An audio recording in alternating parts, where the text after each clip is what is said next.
આંતરરાષ્ટ્રીય કૃષ્ણ ભાવનામૃત સંઘથી આપ સર્વ ઉપસ્થિત વૈષ્ણવ શ્રોતાઓનું હાર્દિક સ્વાગત છે. આજના દિવસમાં એક સુંદર ઉત્સવનું આયોજન ભક્તોએ કર્યું છે. શ્રી ચૈતન્ય મહાપ્રભુના આવિર્ભાવ તિથિ નિમિત્તે થોડી વાર પહેલા તમે અહીંયા એક ભજન સાંભળ્યું, શ્રી કૃષ્ણ ચૈતન્ય પ્રભુ દયા કરો મોરે. એ જ હતું ને, કે જેમાં એક ભક્ત શ્રીલ નરોત્તમદાસ ઠાકોર શ્રી ચૈતન્ય મહાપ્રભુને અને ચૈતન્ય મહાપ્રભુના જેટલા પણ પાર્ષદો છે એમને પ્રાર્થના કરે છે, એને એક સુંદર સ્તુતિ કરે છે કે પ્રભુ તમે દયા કરો અમારી ઉપર. શ્રી કૃષ્ણ ચૈતન્ય પ્રભુ દયા કરો મોરે. શું કામ આ દયાની આવશ્યકતા શું છે ભાઈ? શા માટે એ પ્રાર્થનાઓ થઈ રહી છે? કારણ કે કળિયુગની અંદર જીવાત્માઓનું જે સ્તર છે એ બહુ પતિત છે. એટલી નિમ્ન શ્રેણીમાં આપણું જીવન આવી ગયું છે કે શાસ્ત્રોની કોઈ વાતો, કોઈ સિદ્ધાંતો આપણી ઉપર યદિ લાગુ કરવા હોય તો 1000 વાર વિચાર કરવો પડે કે આપણે આને લાયક છીએ કે નહીં. સાવ સીધી ભાષામાં કહી શકીએ તો કળિયુગની અંદર ઉત્પન્ન થવા વાળા સમસ્ત જીવો નાલાયક છે. પણ એને લાયકાત પ્રદાન કરવી, કઈ રીતે એને લાયક બનાવવા, એને યોગ્યતા પ્રદાન કરવી, જેના કારણે એ જીવ કંઈક યોગ્ય બને, કંઈક લાયકાત વાળો બને. તો લાયકાત વગરની જે સ્થિતિ છે એને પતિત અવસ્થા કહેવામાં આવે છે. તો ચૈતન્ય મહાપ્રભુની પ્રાર્થનાઓમાં બતાવ્યું છે,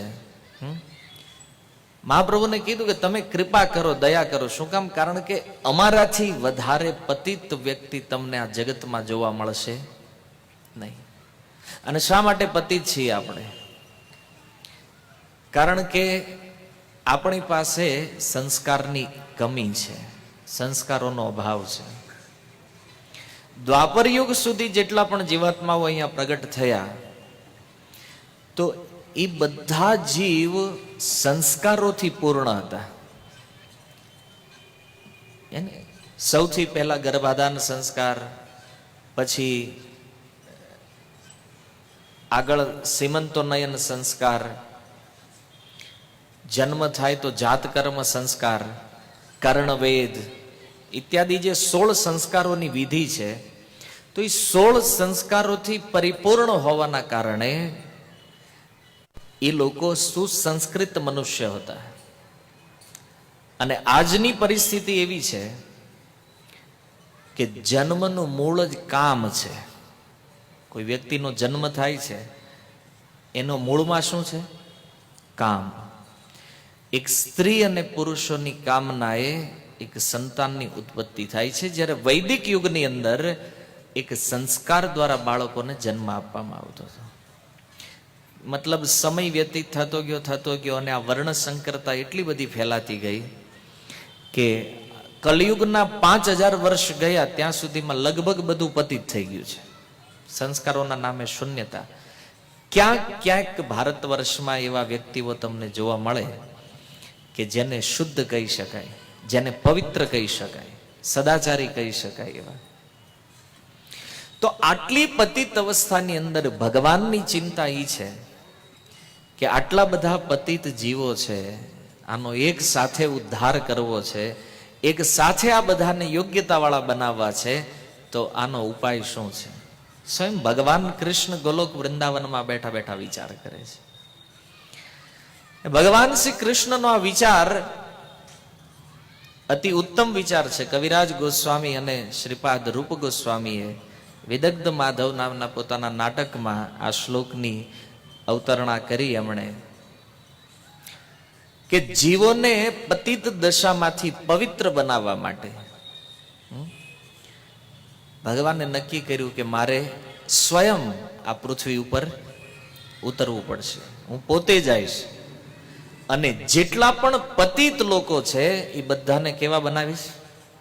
પાવન, પવિત્ર, એવા કે જેને જોવા ગમે, જેની હારે રહેવું ગમે, જેની હારે વ્યવહાર કરવો ગમે, એવા પવિત્ર બનાવીશ વ્યક્તિઓને કે આખું વિશ્વ એના ચરણોમાં ઝૂકશે. પરમ પવિત્ર. અને વૈષ્ણવના પ્રણામમાં તે શ્લોક આવ્યો છે ને, પતિતા નામ પાવનેભ્યો. વૈષ્ણવોમાં એ યોગ્યતા છે કે કોઈ પણ પતિતથી પતિત વ્યક્તિને તે વ્યક્તિ પવિત્ર બનાવી શકે છે. એક ભક્તમાં આ શક્તિ છે. તો ચૈતન્ય મહાપ્રભુ અહીંયા વિચાર કરી રહ્યા છે, અર્થાત ભગવાન કૃષ્ણ. કારણ કે ગૌર કથા શ્રવણ કરતા પહેલા તમે એટલું સાંભળી રાખો કે ચૈતન્ય મહાપ્રભુ અને ભગવાન કૃષ્ણમાં કોઈ અંતર નથી. સ્વયં ભગવાન શ્રી કૃષ્ણ જ આજથી 533 વર્ષ પહેલા ચૈતન્ય મહાપ્રભુના રૂપમાં નવદ્વીપ બંગાળની અંદર પ્રગટ થયા. તો પ્રશ્ન આ જ હતો કે ભગવાનને સ્વયં અહીંયા અવતર લેવાની જરૂર શા માટે પડી? કારણ કે જો આ બધો ભક્તિનો પ્રચાર કરવો છે, ભક્ત બનાવવા છે, પતિતોને પાવન કરવા છે, તો આ કામ તો વૈષ્ણવોય કરી શકે છે ને, ભગવાનના ભક્તોય કરી શકે છે. સ્વયં ભગવાનને આવવાની જરૂર શા માટે પડી છે? તો એનું કારણ આપતા કવિરાજ ગોસ્વામી અને રૂપ ગોસ્વામી લખે છે કે ભગવાન સ્વયં એટલા માટે આવે છે કે ઘણીવાર ભગવાનના અનેક અવતારો આની પહેલા જે થયા એમાં ભગવાન કંઈક કહીને ગયા, કંઈક ધર્મની વાતો કરીને ગયા. જેવી રીતે ગીતામાં એમણે કીધું, ધર્મ સંસ્થાપનાર્થાય સંભવામી યુગે યુગે. ભગવાને એક બહુ મહત્વપૂર્ણ ધર્મની સ્થાપના કરી. મહાભારતના યુદ્ધનો મૂળ પ્રયોજન જે છે એ શું હતું? ધર્મની સ્થાપના. તો ભગવાન શ્રી કૃષ્ણએ 5000 વર્ષ પહેલા ધર્મની સ્થાપના કરી અને ધર્મની સ્થાપના કરી અને ભગવાન પોતાના ધામમાં વયા ગયા. પણ કોઈ વ્યક્તિ એ ધર્મને ફોલો કર્યો નહીં, કોઈ વ્યક્તિએ ફોલો ન કર્યો. શા માટે? કારણ કે ખબર હોવી જોઈએ ને કે આટલા મોટા શાસ્ત્રોમાં આટલી બધી જે વાતો લખી છે આમાંથી આપણે શું કરવા લાયક છે, આપણા માટે જે કરવા યોગ્ય કાર્ય કયું છે. તો તમે જુઓ કે ગીતામાં 700 શ્લોકો છે. હવે કોઈ વ્યક્તિને એમ નામ ગીતા હાથમાં આપી દો અને પૂછો કે આ 700 શ્લોકમાંથી સારરૂપ શ્લોક પકડો, તો કયો શ્લોક પકડશો તમે? ભગવદ ગીતા વાંચે છે લોકો, વાંચો છો ને તમે ગીતા, તો તમને પૂછો હવે સારરૂપ શ્લોક કયો છે ગીતામાંથી? ખબર નથી. અચ્છા, શ્રીમદ ભાગવત ની અંદર 18,000 શ્લોકો છે. હવે 700 માં નથી પકડીએ કે સાર, એ 18,000 માં શું કરશે? 18,000 શ્લોકો છે, એમાંથી તો સારરૂપ શ્લોક કયો છે ખબર નથી. કારણ કે સામાન્ય માણસ કોઈ દિવસ સારને પકડી શકે નહીં, અને પતિત તો બિલકુલ નહીં પકડી શકે. એટલા માટે ભગવાન ગોલોકની અંદર વિચાર કરે છે કે ધર્મની સ્થાપના તો થઈ ગઈ પણ ધર્મને કોઈ ફોલો કરતા નથી. અને એટલા માટે ભગવાને વિચાર કર્યો કે હું સ્વયં નીચે ઉતરી એક ભક્તના રૂપમાં જો આ ધર્મનું આચરણ હું શીખવાડું તો વ્યક્તિ બરાબર સમજી શકે કે નહીં આ ધર્મ વાસ્તવમાં શું છે અને જીવનમાં કેવી રીતે આચરણ કરી શકાય. અને જો ભગવાનની દયા જુઓ તમે કે ભગવાનને એ વાત બિલકુલ ખબર છે કે કલયુગના લોકો પાસે ટાઈમ નથી, એનું આયુષ્ય ઓછું છે અને બુદ્ધિના નબળા છે. એ વેદવ્યાસજીએ જે ફીચર્સ ભાગવતની અંદર બતાવ્યા છે કળિયુગના લોકોના, 3 વસ્તુ છે. બુદ્ધિમંદ, મંદ બુદ્ધિ એટલે નિર્ણય નહીં કરીએ કે શું કરવું જોઈએ ને શું નહીં કરવું જોઈએ એનો. બીજું આયુષ્ય ઓછું, બહુ ગ્રંથો વાંચીને સમજવાની ટ્રાય કરશે ને તો કદાચ બનીએ કે વાંચતા વાંચતા મરી જાય. હે ને, જ્યાં સુધી એને સાર ખબર પડશે ત્યાં સુધીમાં તો હરિબોલ થઈ ગયું છે. અને ભાગ્યના નબળા, બહુ મહેનત કરશે પણ મળશે થોડું એવું હાથમાં. એટલે બિચારા પાસે કોઈ સ્પેસ નથી, કોઈ અવકાશ નથી કે એ ધર્મને અને શાસ્ત્રને ઠીક ઠીક ફોલો કરી શકે.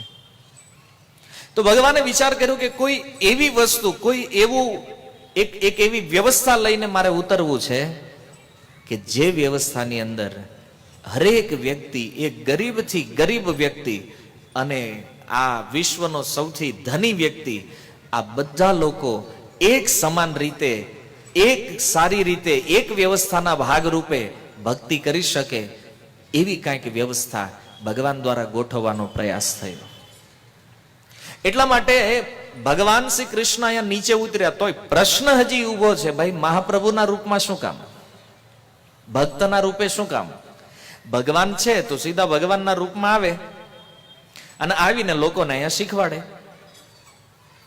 તો ભગવાને વિચાર કર્યો કે આવું 5000 વર્ષ પહેલા કર્યું મેં, પણ સફળતા મળી નહીં. ભગવાન કહીને ગયા હતા ગીતામાં, સર્વ ધર્માન પરિત્યજ્ય મામ એકમ શરણમ વ્રજ, બધા ધર્મોને છોડી અને મારા શરણમાં આવી જાઓ. આટલું કહીને વયા ગયા. તો ભગવાન એમ થયું પછી ગોલોકમાં લાઈન લાગશે વાહે, કારણ કે હું તો કહીને આવ્યો છું ને કે મારી શરણ લેવાથી અહમ ત્વામ સર્વ પાપેભ્યો મોક્ષિષ્યામિ મા શુચ, બધા પાપથી જીવ મુક્ત થઈ જાય અને મારા ધામને પ્રાપ્ત કરશે. પણ ભગવાને પછી વાહે જોયું તો ક્યાંય કોઈ નથી. કહીને ગયા, પાછળ જોયું તો લાઈનમાં કોઈ નથી ભાઈ. ભગવાન કે લાગે ધક્કો સફળ નો થયો. ગીતા કહીને કૃષ્ણ ગયા, પણ લોકોએ વાંચી તેને બહુ કઈ રિઝલ્ટ મળ્યું નહીં ભગવાનને. અને એટલા માટે ભગવાન મનમાં વિચાર કરે છે કે આ લોકોને ભક્તિનું દાન કરીશું એટલી સરળ રીતે અને એટલી સારી રીતે. કારણ કે ઐશ્વર્ય મિશ્રિત ભક્તિ તો બહુ સમયોમાં, બહુ યુગોમાં બહુ સાધુઓએ અને ભગવાનને પ્રદાન કરી, પણ જે વાસ્તવિક ભક્તિ છે, જેને પ્રેમ ભક્તિ કહે છે, કોઈ પ્રેમ લક્ષણા ભક્તિ કહે છે, જેને કોઈ માધુર્ય રસવાળી ભક્તિ કહે છે, અલગ અલગ નામવાળી એક વસ્તુ કે જેમાં ભગવાન સાથે પ્રેમથી સંબંધ જોડી શકાય એવી એક ભક્તિ, એવો એક રસ જેને ચૈતન્ય મહાપ્રભુ સિવાય અન્ય કોઈ વ્યક્તિ આપી શકે નહીં. એવો એક શોર્ટકટ આપણી ભાષામાં, કારણ કે બધી શાસ્ત્રોની ભાષા એવી છે કે બહુ જલ્દીથી આપણને સમજમાં નહીં આવે. જેમ કે આ શ્લોકની અંદર રૂપ ગોસ્વામી લખે છે, અનર્પિત ચરિમ ચિરાત કરુણયાવ અવતીર્ણ કલો સમર્પયિતુમ ઉન્નત ઉજ્જવલ રસામ સ્વભક્તિ શ્રેયમ. ભગવાનની જે નિજી સંપત્તિ જેને કહેવામાં આવે છે, અને ભગવાનની નિજી સંપત્તિ શું છે? ભગવાનની નિજી સંપત્તિ અહીંયા કીધું સ્વભક્તિ શ્રેયમ. ભક્તિ જે છે ને એ ભગવાનની નિજી પ્રાઇવેટ પ્રોપર્ટી છે. અને બીજું કે આ જે ભક્તિ છે એ ભગવાન ડાયરેક્ટ કોઈને દેતા નથી. યદિ વિશ્વનાથ ચક્રવર્તી ઠાકુરની વ્યાખ્યા આની ઉપર જોવામાં આવે તો માધુર્ય કાદંબિનીમાં ચક્રવર્તી પાદે સ્પષ્ટ કીધું કે ભગવાન ક્યારેય કોઈ જીવને ભક્તિ પ્રદાન કરતા નથી. કારણ કે આ ભક્તિ રૂપી જે સંપત્તિ છે, ભગવાનના હૃદયમાં જે સંપત્તિ પડેલી છે, ભગવાને વિચાર કર્યો આનું વિતરણ કરવું છે, આ સંપૂર્ણ જગતમાં આને આપી દેવાની છે આ સંપત્તિને. તો એ સંપત્તિ શું છે? સ્વભક્તિ. પોતાની જે ભક્તિ છે એ ભગવાનને આપવાનો વિચાર કર્યો. પણ અહીંયા સિદ્ધાંત શાસ્ત્રમાં એ છે કે ભગવાન કોઈ દિવસ ભક્તિ પ્રદાન કરે? કેમ ભાઈ, શું પ્રોબ્લેમ છે ભગવાનને ભક્તિ આપવામાં? તો પ્રોબ્લેમ એ છે કે ભગવાન યદિ કોઈ જીવને ભક્તિ આપે તો સમસ્યા એ ઊભી થાય કે એમાં ભગવાનમાં પક્ષપાતનો દોષ લાગે છે. કે ભગવાન બધા જીવો પ્રત્યે સમાન વ્યવહાર રાખતા નથી. એક જીવને ભક્તિ આપી તો બીજાને હું કામ ન દીધી ભાઈ? લાગશે કે નહીં? જેવી રીતે ભાગવતમાં અસુરો ભગવાન ઉપર દોષારોપણ કરે છે, હે કે આ વિષ્ણુ જે છે ને એ કેવલ દેવતાઓને હેલ્પ કરે છે, અસુરોને હેલ્પ કરતા નથી. ભગવાન ઉપર દોષ લાગશે કે નહીં? પણ વાસ્તવિકતા એવી નથી. વાસ્તવિકતા એ છે કે જે વ્યક્તિ ભગવાનને શરણાગત થાય, ભગવાન એની રક્ષા કરે છે. ભગવાન એને પોતાની જે કાંઈ વાત શાસ્ત્રોમાં કરી કે મારા ભક્તનું આ રીતે પ્રોટેક્શન, રક્ષા કરું છું, તો એ બધું અસુરોનું કરે છે. પ્રહલાદ મહારાજની કરી. પ્રહલાદ મહારાજ અસુર હતા પણ ભગવાનના ભક્ત હતા. તો અસુર કુળમાં જન્મ લીધો હોવા છતાં ભક્તિ હોવાના કારણે ભગવાને એની રક્ષા કરી. તો હિરણ્યકશિપુનો વધ કરી નાખ્યો. શું કામ? કારણ કે એ ભક્ત નથી. તો પ્રહલાદ મહારાજ નહીં, તે ભક્તિનું દાન કોનાથી પ્રાપ્ત થયું છે? ભગવાન નરસિંહ દેવ તો આવ્યા નહોતા એને ભક્તિ આપવા માટે. અને એક વાત ઓર સમજો કે ભગવાન કોઈ જીવને ભક્તિ શું કામ નહીં આપે? કારણ કે તમે બહુ ભક્તિ કરો, બહુ ભક્તિ કરીને જયારે પ્યોર થઈ જાવ ને ત્યારે તો એ સામે આવે છે. તો પેલા એ દે કેવી રીતે? તમે જો નરસિંહ મહેતા બહુ ભક્તિ કરી પછી ભગવાન મળ્યા કે પેલા ભગવાન મળ્યા પછી ભક્તિ કરી? એને પ્રહલાદ ને પેલા ભગવાન મળ્યા કે ભક્તિ કરી પછી ભગવાન મળ્યા? આખા શાસ્ત્રોમાં તમે જુઓ, જેટલા પણ ભક્ત છે ભજન પહેલા કરવું પડે, ભગવાન પછી. કારણ કે ભજનનું ફળ છે ભગવાનનું દર્શન. તો એ પ્રશ્ન અહીંયા તો ક્લિયર થઈ ગયો કે ભાઈ ભગવાન તો પોતે ભક્તિ દાન કરી નહીં શકે, તો પછી આ ભક્તિનું દાન કરે જ કોણ? તો કોઈ વ્યક્તિના મનમાં એ જિજ્ઞાસા હોય કે નહીં ભાઈ કર્મ દ્વારા ભક્તિ પ્રાપ્ત થશે, તો બોલે ના, કર્મય તે ભક્તિ નહીં આપી શકે. કેમ? કારણ કે જો કર્મથી ભક્તિ પ્રાપ્ત થવા લાગે તો પછી કર્મ મહાન થઈ જશે. કોના કરતા? ભક્તિ કરતા. કારણ કે કર્મથી જો ભક્તિ મળતી હોય તો પછી કર્મ જ મહાન થયું ને. એટલા માટે એ વાત નહીં ત્યાં અહીંયા નકારી દેવામાં આવી છે. અને ત્રીજો મુદ્દો ચક્રવર્તી પાદ લખે છે કે ભક્તિ જે છે એ ભગવાનના ભક્ત પ્રદાન કરી શકે. ભગવાનની આ જે સંપત્તિ છે સ્વભક્તિ, એ ભગવાનને કોને ત્યાં મૂકી છે? મતલબ સેફ ડિપોઝિટ ક્યાં કરી છે એને? પોતાના શુદ્ધ ભક્તોના હૃદયમાં. એટલા માટે એ ભક્તો જે છે એ જ્યારે જ્યારે એને જરૂર પડે, જ્યારે એને લાગે ત્યારે એ પોતાના હૃદયમાંથી એ કરુણાને બહાર ફેલાવી દે છે અને એ અન્ય જીવોને ભક્ત બનવા માટે પ્રેરિત કરે છે. તો કોઈ ભક્ત જ કોઈ જીવને ભક્તિ પ્રદાન કરી શકે. એટલા માટે ગોલોક વૃંદાવનની અંદર ભગવાન શ્રી કૃષ્ણે વિચાર કર્યો કે ડાયરેક્ટ ભક્તિ આપવું એ મારા સામર્થ્યની બહારની વાત છે.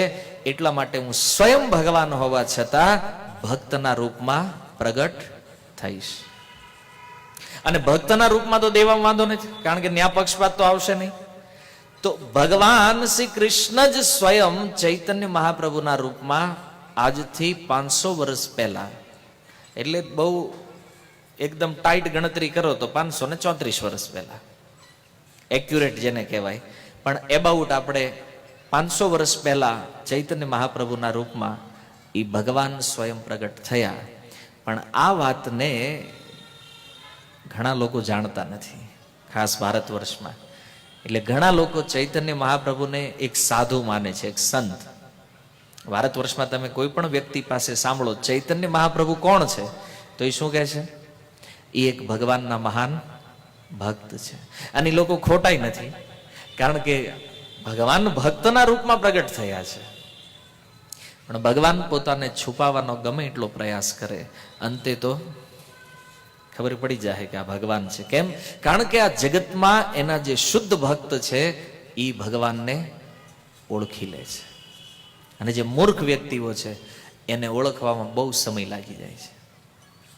જેવી રીતે ભગવાન શ્રી કૃષ્ણ સામે હતા છતાં દુર્યોધન એને ઓળખી ગયો, પણ પિતામહ ભીષ્મ બરાબર ભગવાનને ઓળખે છે, બરાબર જાણી લીધા એને.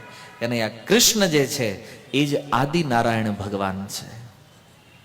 એટલે ભગવાનને જાણવા માટે ભક્તિની જરૂર પડે છે, અને ભક્તિ દેવા માટે સ્વયં ભગવાન ભક્તના રૂપમાં પ્રગટ થયા છે.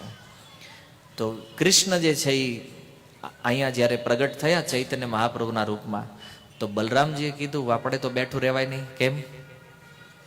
કારણ કે ભાગવતની અંદર એની ભવિષ્યવાણી કરતા ગર્ભાજન મુનિ કહે છે, કૃષ્ણ વર્ણમ ત્વિષા કૃષ્ણમ સાંગો પાંગાસ્ત્ર પાર્ષદમ.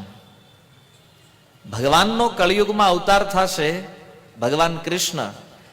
કૃષ્ણ વર્ણમ અકૃષ્ણ, માને ઈ હશે કૃષ્ણ પોતે શરીર, પણ એનો રંગ કેવો છે? અકૃષ્ણ, માને ગૌર, ગોરા રંગ. હે ને? અને ગૌર વર્ણનો એ અવતાર થશે સ અંગ ઉપાંગ પાર્ષદમ. અને જેવી રીતે કળિયુગની અંદર ભગવાનનું કોઈ શસ્ત્ર નહીં હોય તો એના શસ્ત્ર એ શું લઈને આવશે? અંગ ઉપાંગ પાર્ષદમ, અર્થાત કે પોતાના પાર્ષદો જે છે, પોતાના ભક્તો જે છે, એ જ ભગવાનનું સૌથી મોટું અસ્ત્ર છે. મહાપ્રભુએ નિર્ણય કર્યો કે કળિયુગની અંદર એક પણ અસુરને મારવાનો, બધાને તારી દેવાના છે, કોઈને મારવાનો નથી. કારણ કે આની પહેલાના જેટલા અવતાર લીધા, કૃષ્ણ અવતાર લીધો તો મહાભારતમાં કેટલાયને માર્યા, પછી રામ અવતારમાં આગળ ગયા તો લંકામાં કેટલાયને ઢાળી દીધા, અહીંથી ઠેઠ જાતા જતા રસ્તામાં ઉપાડી લીધા કેટલાયને, અસુરોને ને બધાને. પછી એની પહેલા સતયુગમાં અવતારો થયા તોય ભગવાન એને અસુરોનો વધ કર્યો. ભગવાને નક્કી કર્યું આ વખતે મારવા નથી, કેવલ તારવા છે. અને એટલા માટે પોતાની સાથે પોતાનો જે પ્રથમ અંશ જેને કહેવાય છે એ બલરામજીને તે ભગવાને સાથે લીધા. હવે તો અહીંયા ભાગવતમાં કહી દીધું છે સાંગો પાંગાસ્ત્ર પાર્ષદમ, માને પોતાના સંપૂર્ણ પાર્ષદો સાથે ભગવાન અહીંયા પ્રગટ થવાનો નિર્ણય લીધો. તો કૃષ્ણ લીલામાં જેટલા જેટલા ભગવાન કૃષ્ણના પાર્ષદો હતા એ બધા પાર્ષદો ગૌર લીલાની અંદર પ્રગટ થયા છે. હવે તમે કહેશો આ તો એક અદ્ભુત વાત છે ભાઈ. તો એ ગૌર લીલાની અંદર જે જે પાર્ષદો પ્રગટ થયા છે એના નામ તમારે જાણવા હોય તો એક ગ્રંથ છે જેનું નામ છે ગૌર ગણોદ્દેશ દીપિકા. આની અંદર બધાના નામ લખ્યા છે, પૂર્વ લીલામાં કોણ શું છે. જેવી રીતે નિત્યાનંદ પ્રભુ છે તો એ કોણ છે? સાક્ષાત બલરામ. જગન્નાથ મિશ્ર નંદ મહારાજ છે. સચી માતા કોણ છે? યશોદાજી છે, હે ને? અદ્વૈતાચાર્ય કોણ છે? શિવજી અને ભગવાન મહાવિષ્ણુનો મિલિત અવતાર છે. શ્રીવાસ કોણ છે? નારદ મુનિ છે. ગદાધર પંડિત કોણ છે? શ્રીમતી રાધા રાણી છે. રાય રામાનંદ કોણ છે? વિશાખા સખી છે. સ્વરૂપ દામોદર કોણ છે? લલિતાજી છે. તો એક એક પાર્ષદો જે કૃષ્ણ લીલામાં છે એ બધા પાર્ષદો ગૌર લીલામાં પ્રગટ થયા છે, હે ને? મંજરીઓ જે છે એ ષડ ગોસ્વામીઓના રૂપમાં, અન્ય ગોસ્વામીઓના રૂપમાં પ્રગટ છે. જેવી રીતે રૂપ ગોસ્વામી રૂપ મંજરી છે. તો એક એક વ્યક્તિના નામ એમાં બતાવવામાં આવ્યા છે આ ગ્રંથની અંદર બધા.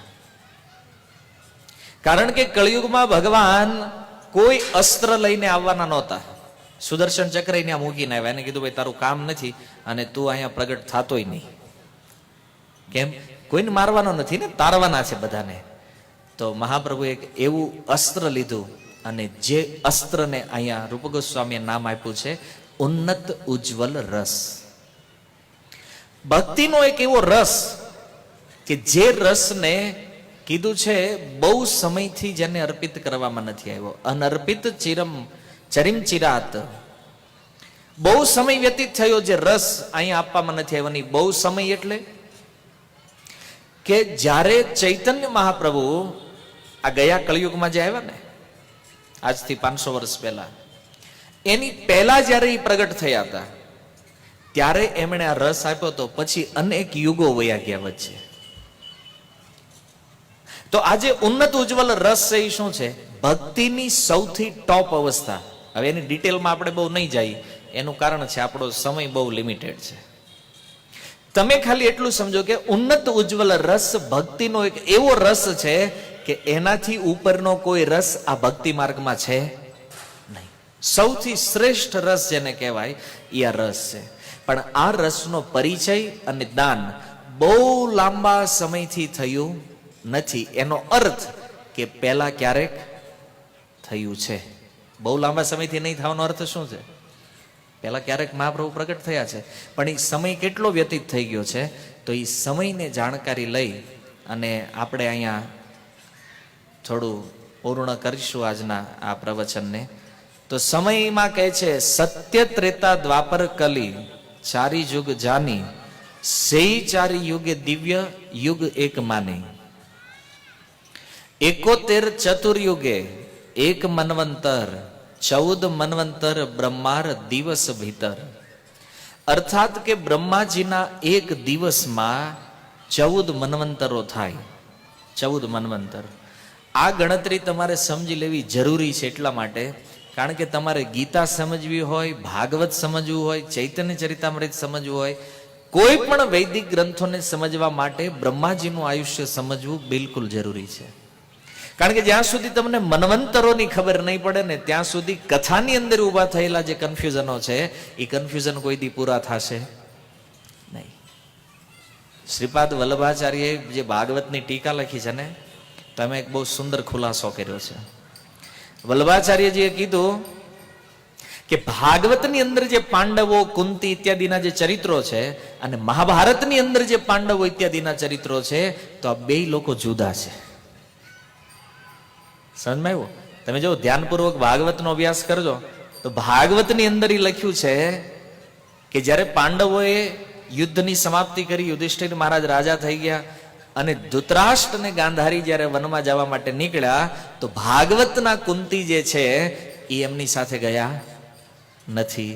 જ્યારે મહાભારતના કુંતી જે છે એ ધૃતરાષ્ટ્રની સાથે જઈ અને વનમાં અગ્નિમાં પ્રવેશ કરે છે. બહુ લાંબી ડિટેલ છે, પણ ઇન શોર્ટમાં તમે સમજો કે ભાગવતના જેટલા પણ પાત્રો છે એ બધા વૈષ્ણવ છે. જ્યારે મહાભારતના જેટલા પાત્રો છે તો એ ધર્મ, અર્થ, કામ, મોક્ષમાં રમવા વાળા છે, એ દેખાશે એમાં તમને. શું કામ? તો આનો ઉત્તર વલ્લભાચાર્યજીએ ખુલાસો કર્યો કે એક અલગ મન્વંતરની કથા છે અને પેલું મહાભારત જે છે એ તે અલગ મન્વંતરની કથા છે. સમજમાં આવ્યું? એટલે આ સમજવું જરૂર છે. જ્યાં સુધી હવે આ વાત પકડવા નહીં આવે તો કદાચ કોઈ વલ્લભાચાર્યની ટીકા વાંચી લે તો કેવી રીતના સમજશે આ વાતને? જો કે મન્વંતર નો જાણતો હોય ટીકા વાંચવાનું તો કાંઈ હોય જ નહીં. પણ આ મૂળ છે, સમજવાનો વિષય છે કે બ્રહ્માજીનું આયુષ્ય જાણવું જરૂરી છે. કારણ કે અવતાર તત્વ ત્યારે જ સમજમાં આવશે મૂળથી. તમને ખબર છે મૂળ ભગવાન રામનો અવતાર જે છે ને એ ક્યારે થયો હતો? આ કેટલામી ચતુર્યુગી હાલે છે અત્યારે? 28મી. 24મી ચતુર્યુગીના ત્રેતામાં ભગવાન રામ પ્રગટ થયા છે. અને નરસિંહદેવ 17મી ચતુર્યુગીના સતયુગમાં આવ્યા છે. હવે ચતુર્યુગીની ખબર નહીં હોય તો આ કયો અવતાર ક્યારે? કારણ કે ભાગવતમાં તો એટલું લખ્યું છે કે સતયુગમાં નરસિંહ ભગવાન આવ્યા, આ યુગમાં ત્રેતામાં રામ આવ્યા, પણ કયા સતયુગમાં, કયા ત્રેતા યુગમાં, તો એ સમજવું જરૂરી છે ને.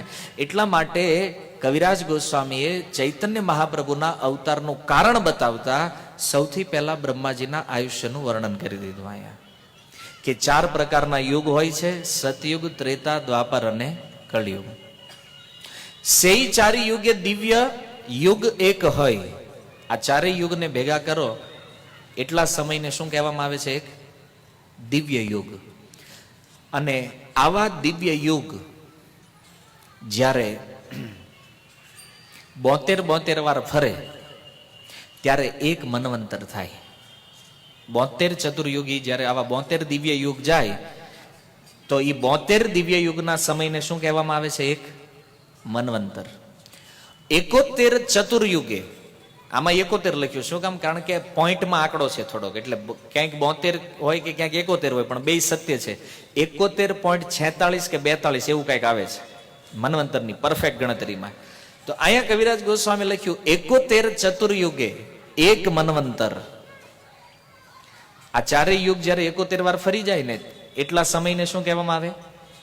એક મન્વંતર. 14 મન્વંતર બ્રહ્માર દિવસ ભીતર. અને બ્રહ્માજીના એક દિવસમાં આવા કેટલા મનુ હોય? 14 મન્વંતર જ્યારે બદલાય ત્યારે બ્રહ્માજીનો એક દિવસ થાય. સમજમાં આવ્યું? એક દિવસ. અને બ્રહ્માજીના એક દિવસમાં ચૈતન્ય મહાપ્રભુ એક જ વાર પ્રગટ થાય. એક દિવસમાં એક વાર ખાલી. હવે ઈ સમય કયો છે? ક્યારે આવે? તો એના વિશે કે જે વૈવસ્વત નામ એ સપ્તમ મન્વંતર 27 ચતુર્યુગ તાહાર અંતર. હવે 14 મન્વંતરમાં જે 7મો મન્વંતર છે જેનું નામ વૈવસ્વત મનુ છે. એ વૈવસ્વત મન્વંતરની અંદર રીતે જ્યારે 27 ચતુર્યુગી જાય અને 28મી ચતુર્યુગી આવે તો 28 ચતુર્યુગે દ્વાપરેર શેષે બ્રજેર સહિત હય કૃષ્ણેર પ્રકાશ. તો આ 27 ચતુર્યુગી ગઈ. 28મી ચતુર્યુગીના દ્વાપર યુગના અંતમાં ભગવાન કૃષ્ણ પોતાના ગોલોક ધામ સહિત અહીંયા પ્રગટ થાય છે. પોતાના ગોલોક ધામના બધા પાર્ષદોને લઈ અને સ્વયં ભગવાન આ પૃથ્વી ઉપર પ્રગટ થાય 27મી ચતુર્યુગીના દ્વાપર યુગમાં. હવે તમે આગળનું ભૂલી જાવ તો વાંધો નથી, ખાલી એટલું યાદ રાખો કે 27મી ચતુર્યુગી અને 7મો મન્વંતર, એના દ્વાપરમાં કૃષ્ણ આવે છે. એનો અવતાર તે મતલબ એ કૃષ્ણ તે બ્રહ્માજીના એક દિવસમાં માત્ર એક વાર પ્રગટ થાય છે. તો જે દ્વાપરમાં સાક્ષાત બ્રજેન્દ્ર નંદન કૃષ્ણ અહીંયા પ્રગટ થાય, એની પછીનો ઠીક જે કળિયુગ આવે એ દ્વાપર પછી, એમાં ચૈતન્ય મહાપ્રભુ પ્રગટ થાય. તો તમારી જાણ માટે કે અત્યારે આ જે મન્વંતર ચાલે છે, કેટલામો મન્વંતર છે? 7મો. મતલબ વૈવસ્વત મન્વંતર જ ચાલે છે અત્યારે. અને ચતુર્યુગી કઈ ચાલે છે? 28મી. માને આજથી 5000 વર્ષ પહેલા જે કૃષ્ણ ગોકુળમાં પ્રગટ થયા, એ કૃષ્ણ કોણ છે? જે ગોલોક વૃંદાવનથી આવે છે. એ પોતાના પાર્ષદો સાથે ભગવાન અહીંયા પ્રગટ થયા. અને એની પછીનો એટલે અત્યારનો આ કળિયુગ જેમાં આપણે છીએ, તો આ કળિયુગમાં આજથી 500 વર્ષ પહેલા ચૈતન્ય મહાપ્રભુ પ્રગટ થયા. હવે પાછો આ કળિયુગ પૂરો થશે એટલે સતયુગ આવશે, પછી ત્રેતા, પછી દ્વાપર. ઈ દ્વાપરમાં કૃષ્ણ આવશે. કયા કૃષ્ણ આવશે? યુગાવતાર કૃષ્ણ. હવે યુગાવતાર કૃષ્ણ કોણ છે એની ડિટેલ ક્યારેક પછી ચર્ચા કરશું, કારણ કે એ બહુ લાંબો વિષય છે પાછો. હા, યુગાવતાર કૃષ્ણ કોણ છે? તો ગીતામાં જાણીએ સંભવામી યુગે યુગે. તો હરેક યુગમાં ભગવાનનો એક અવતાર થાય છે યુગ ધર્મની સ્થાપના કરવા માટે, એને યુગાવતાર કહેવામાં આવે છે. અને એની પછીના કળિયુગમાં ચૈતન્ય મહાપ્રભુ નહીં આવે. પછી બીજી ચતુર્યુગી શરૂ થાય, 30મી ચતુર્યુગીના કળિયુગમાં ચૈતન્ય મહાપ્રભુ આવશે. એમ કરતા કરતા 31, 32 પાર કરતા કરતા જ્યારે 7મા મન્વંતરની 71 ચતુર્યુગીઓ વહી જાય, પણ એના એક પણ કળિયુગમાં ચૈતન્ય મહાપ્રભુ આવશે નહીં. પછી બ્રહ્માજીનો મન્વંતર બદલાશે. માને 7મા મનુનું આયુષ્ય પૂરું થયું, પછી 8મા મનુ, 9મા, 10, 11, 12, 13 ને 14 મનુઓ વયા જશે, છતાં ચૈતન્ય મહાપ્રભુ આવશે નહીં.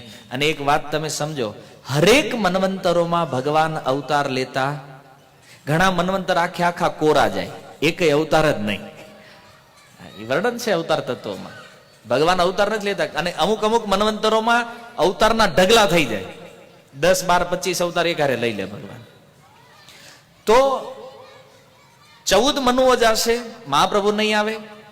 બ્રહ્માજીનો દિવસ બદલાશે, ફરીથી પહેલો મનુ સ્વયંભૂ મન્વંતરનું રાજ્ય શાસન આવશે, છતાં મહાપ્રભુ નહીં આવે.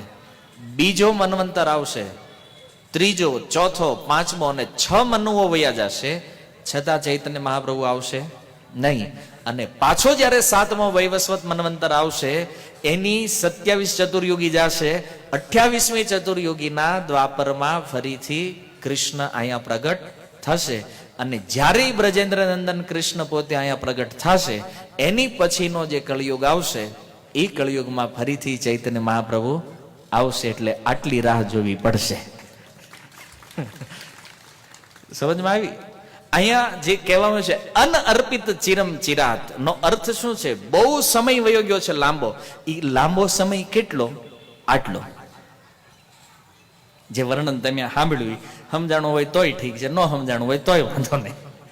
પણ સમજવાનું એ હતું કે ચૈતન્ય મહાપ્રભુના આવવામાં આટલો સમય લાગી જાય છે. અને ત્યારે આપણને મહાપ્રભુનું આ દર્શન પ્રાપ્ત થાય છે. તો એક પ્રશ્ન વનમાં થઈએ કે આલનભાઈ, તો મહાપ્રભુ વાહે શું કામ લાગવું જોઈએ? આટલા અઘરા અવતાર વાહે બીજા ઘણા બધા અવતારો છે, રામ, નરસિંહ, વરા, વામન, બધું સીધું પકડી લઈ. તો આ અવતાર પાછળ જવાનું કારણ એ છે સ્વભક્તિ શ્રેયમ ઉન્નત ઉજ્જવલ રસ. તો જે ભક્તિ ચૈતન્ય મહાપ્રભુ દ્વારા આપવામાં આવે છે, બિલકુલ સરળતાથી આ અન્ય કોઈ અવતાર આને પ્રદાન કરી શકતા નથી. એટલા માટે રૂપ ગોસ્વામીએ ચૈતન્ય મહાપ્રભુને પ્રણામ કરતા લખ્યું, નમો મહાવદાન્યાય. એ પ્રભુ તમારાથી મોટો દાની વ્યક્તિ આ જગતમાં બીજો કોઈ નથી. કારણ કે બધા અવતારો આવ્યા, પણ કોઈ અવતારે ભગવાનનો પ્રેમ પ્રદાન કર્યો ત્યાં સુધી કે સ્વયં ભગવાન કૃષ્ણએ પોતે નહીં. ઇતિહાસ સાક્ષી છે, ઉઠાવો ભાગવત અને શાસ્ત્ર જોઈ લ્યો. કોઈ પણ અવતાર ભગવાનનો એ કાર્ય કરતો નથી જે કાર્ય ચૈતન્ય મહાપ્રભુ કરે છે. આ રસ, પ્રેમનું દાન. રૂપ ગોસ્વામી કહે છે કે તમે સૌથી મોટા દાની છો.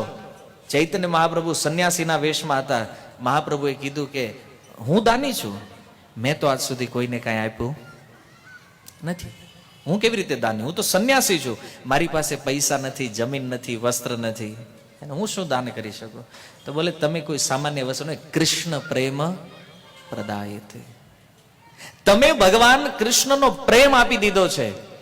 બોલે ભગવાનનો પ્રેમ તો ભગવાન આપીએ કે ને, હું કેવી રીતે આપી શકું? તો કીધું કૃષ્ણાય કૃષ્ણ ચૈતન્ય. તમે જ કૃષ્ણ, કૃષ્ણ ચૈતન્યના નામે આયા પ્રગટ થયા છો. બોલે કૃષ્ણ તો કાળા હતા ને, હું તો ગોરો છું. બોલે ગૌરત વિશે નમઃ. તમે ભલે કાળા હતા પણ અત્યારે તમે ગોરા થઈને આવ્યા છો, આખા જગતને છેતરવા, પણ તમે તમારા ભક્તોને છેતરી શકશો નહીં. તો ચૈતન્ય મહાપ્રભુના અવતારનું જે એક સુંદર પ્રયોજન છે, આ કળિયુગના પતિત જીવોને ભક્તિ પ્રદાન કરવી. એવી ભક્તિ કે જેને જીવ પોતાના કર્મથી, પોતાના સૌભાગ્યથી કે ડાયરેક્ટ ભગવાનની સેવા કરવાથી પ્રાપ્ત કરી શકતો નથી. એ ભક્તિનું દિવ્ય દાન આપવા માટે ચૈતન્ય મહાપ્રભુના રૂપમાં આ સ્વયં ભગવાન કૃષ્ણ પ્રગટ થાય છે.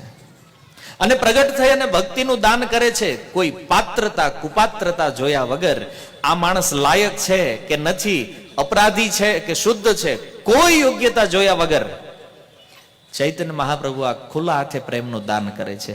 શરત માત્ર એક જ છે, માગ્યા વગર કોઈને દેતા નથી.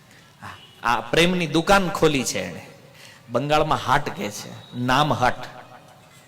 નામની દુકાન ખોલી મહાપ્રભુએ અને કીધું જેને જોતો હોય પ્રેમ ઉપાડો. કોઈ કસ્ટમર આવીને પૂછે ને ભાઈ કિંમત શું રાખી છે? બોલે શ્રદ્ધા. શ્રદ્ધા મૂલ્ય બિકાય. તમારામાં શ્રદ્ધા હોવી જોઈએ ખાલી, તો તમને આ મળશે. આની કિંમત શું છે? શ્રદ્ધા. શ્રદ્ધાથી આ પ્રાપ્ત થશે. પણ ચૈતન્ય મહાપ્રભુ જો મફત છે, શ્રદ્ધા મૂલ્ય છે, પણ માગ્યા વગર આ કોઈને દેવામાં આવતું, આ પ્રેમને માગવો પડશે. કેવી રીતે માગશો? કેવી રીતે આ પ્રેમને માગી શકાય છે?